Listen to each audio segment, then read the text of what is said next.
শেখ হাসিনার ক্ষমতাচ্যুত হওয়ার পার হয়েছে 1 বছর। দেশের নির্বাচনী হাওয়া বইলেও কোণঠাসা কার্যক্রম স্থগিত আওয়ামী লীগ। এ অবস্থায় নির্বাচনের আগেই দেশে অস্থিতিশীল পরিস্থিতি তৈরি করতে মরিয়া দলটির নেতাকর্মীরা। অক্টোবরের মধ্যেই অরাজক পরিস্থিতি তৈরি করে অন্তর্বর্তী সরকারকে হঠাতে ষড়যন্ত্রের ছক কষছে পলাতক নেতাকর্মীরা। আর এই পরিকল্পনার অংশ হিসেবে রাজধানীতে লাখ লাখ মানুষ জড়ো করতে চায় আওয়ামী লীগ।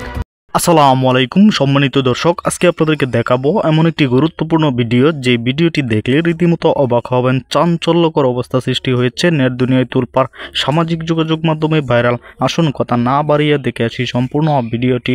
1 সেকেন্ডও না টেনে পুরো ভিডিওটি দেখবেন। চ্যানেলে নতুন হলে সাবস্ক্রাইব করে রাখবেন পরবর্তী আপডেট পাওয়ার জন্য। ভিডিওতে একটি লাইক করে দেখতে থাকুন সম্পূর্ণ ভিডিওটি।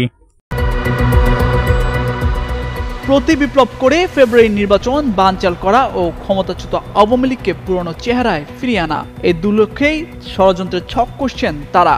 ইতিমধ্যে একাধিক গোয়েন্দা সংস্থা সরকারের উচ্চ পর্যায়ে এ বিষয়ে বিভিন্ন ধারণাপত্র ও সতর্কবার্তা দিয়ে রেখেছে। তবে সরকারের পক্ষ থেকে হালনাগাদ হওয়া সঠিক গোয়েন্দা তথ্য প্রদান এবং সে অনুযায়ী আগাম প্রতিরোধ ব্যবস্থা কার্যকর করার নির্দেশনা দেয়া হয়েছে। অ্যাকশন প্ল্যান সম্পর্কে আইন শৃঙ্খলা বাহিনীর সূত্র বলছে, মূলত পুরো পরিকল্পনা বাস্তবায়ন করা হচ্ছে ভারতে অবস্থানরত আওয়ামী লীগের একটি কোর গ্রুপ থেকে। তাদের মিশন বাস্তবায়নে সারা দেশে আওয়ামী লীগ, যুবলীগ ও ছাত্রলীগের হাজার হাজার নেতাকর্মী আত্মগোপনে থেকে নাশকতার ছক কষছে। এদের পরিকল্পনা অনুযায়ী ঢাকা সহ দেশের বিভিন্ন স্থানে প্রায় প্রতিদিন ঝটিকা মিছিল বের করা হয়। ইতিমধ্যে এই চক্রের অনেককে পুলিশ গ্রেপ্তার করেছে, বাকিদের গ্রেপ্তারের অভিযান অব্যাহত রয়েছে। এদিকে নাশকতা ঠেকাতে আগাম বার্তা পেতে কাজ করছে পুলিশের সাইবার ইউনিটগুলো। সাইবার ইউনিটের একজন কর্মকর্তা জানান, সাইবার স্পেসেও শক্ত অবস্থান গড়ে তুলেছে আওয়ামী লীগের নেতাকর্মীরা। তারা বড় ধরনের মিছিল আয়োজনের প্রস্তুতি নিচ্ছে। প্রধান টার্গেট রাজধানী ঢাকা ঘেরাও করা।